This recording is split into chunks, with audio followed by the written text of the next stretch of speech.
lilela ngabe insimbi awu madoda mhlalisa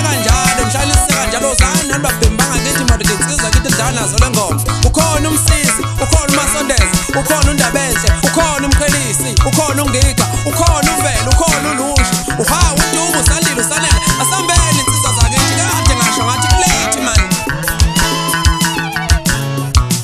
sebehlushayisa abantu balendawo babulala abazi sebehlushayisa abantu balendawo babulala sebehlushayisa abantu balendawo babulala